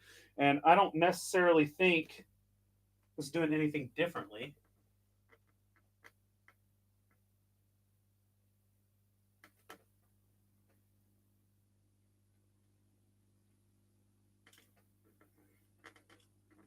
I mean, they've been using these for a couple of years now, and have done hundreds and hundreds and thousands probably of shots on it. So I would imagine if there was an issue, I mean, the guy's a product designer. I imagine he would have noticed that by now. I get flexion in most of my levers, to be honest with you. I don't know. You feel like the base will break at the boiler part. That's some at base of boiler and some at isolator between group and boiler.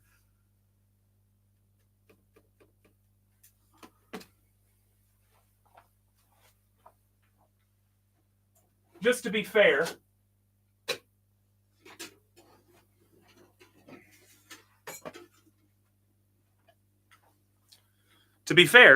let's try this out for size.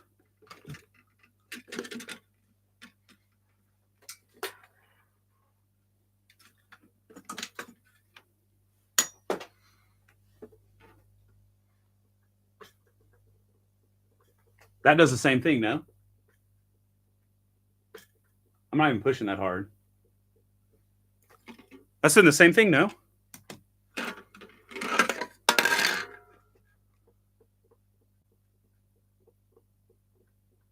That's not coming off the back here just to kind of prove it. I'm just kind of pulsing. I'm not putting that much pressure on it.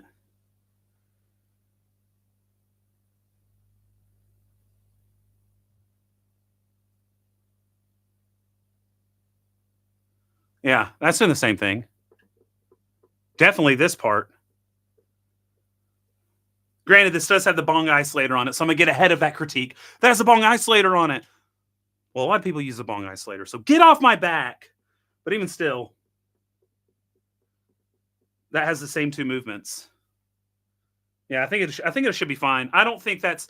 I think people that want to say that's a worry are just not are pure are largely are purists and don't want a modification to their beloved Pavoni. But obviously, we do all the mods. I have a full video on this one if any of y'all are interested. This is from Coffee Sensor, but yeah, I mean it's doing the Macarena too. Like look at it, look at this. It's the same amount of movement. There's no diff. There's no diff. Okay, but for real, guys, how beautiful is that? Look at all these levers everywhere. You gotta freaking love it. Okay. Yeah. Oh, we're almost. Let's exceed the amount of viewers with likes because I guarantee there are more people in. If we get over 136 likes, I'm gonna be so happy. The new titanium bong isolator is amazing. Yes, I have one. The issue is I don't have the screws for it on my Cremina. This is a Cremina bong isolator that's titanium, but I don't have long enough screws for it to fit. But for people curious, that's for a Cremina. This is for my 1973 Cremina, and I don't have frickin' long enough screws for it. I love mods, but I prefer manual, which is fair. That's fine. That said, you can kind of do manual with it, right? With the screw, which makes it fun. And then you get the unpredictability of a spring mechanism, and you get a little bit of that manual, or you can just take off the spring and go ham. What's a bong isolator? A bong isolator. So you probably can't see it from here, but in between. Okay, so let's just do this.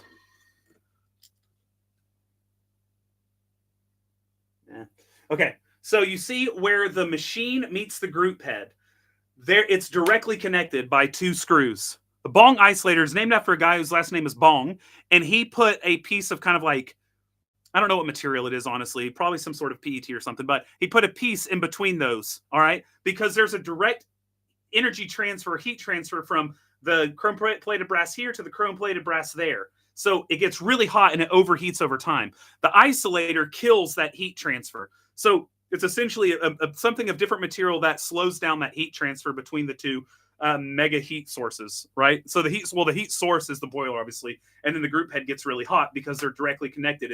There's nothing in the way of the heat. So the isolator is something that goes in between those two in order to slow down that heat up, so you can manage temperature much better because there's no PID controller or something on these old machines. And so now there's actually a titanium one made of titanium that is a bong isolator. You order titanium screws? Send me a link, homie. Okay, I probably should get off now. It's been an hour 45. Coffee sensor titanium bong isolator comes. Nylon. Yes, it's nylon. Okay, that's nylon. So mine's nylon. My bong isolator on that is nylon. Okay, I'm going to head off, though, because I've taken more than enough of your time. Thank you all for coming and joining the this. Again, check out Springoni. I believe it'll be under 500, but it'll be very close, flirting with that line. I hope you all show. I'm going to go sign up for the newsletter too because I want to signal my interest in it because I will buy two. I will buy one for a La Pavoni and I'll buy one for my old Cremina because it does not hurt the original. It doesn't hurt the original. You can always convert it back, right? So I want one too. So if you are interested, it benefits me in the sense that I get to spend $1,000 on two of them. Yay! But I do really want it. Again, I make no money from this. I'm not in a partnership with him. He did not even ask me to make this live. I told him when he was leaving, he just wanted me to give him my thought on if it would hit the market well. And I told him, honestly, I don't think there will be a long-term market for this. I think it'll be very niche, but I mean, have a go at it because I really want it. So, only way I get one is if they do at least like a run of, I don't know, 100 something. So go give some love there. I really want it. So this was more selfish than anything else, to be honest with you. So, you all rock. Pavoni seem to beg for mods. They do. But yeah, you all rock. Thank you for allowing all of this to be possible. I absolutely adore you all. I'm about to hit 400,000 subs on my main channel, about to hit 25,000 subs on this channel. Make sure you're subscribed to both. Make sure you check out me on the other social platforms, whatever it is. But you all rock so much. Thank you for rocking the house down. That's it for me for today, for tonight. I'll put time cues. Love you. And once more, check out Airtime, airtime.com, and then I'll link to my package down below. That's enough. All right. The most important thing is if you have a La Pavoni, if you don't, if you have an ACS Bostic, if you have a DeLonghi special friggin' Dedica, if you have a Breville, a Sage, if you have I don't know, I can't name names, Flair, whatever it is. The most important thing, or if you do filter coffee, the most important thing, and say it all together.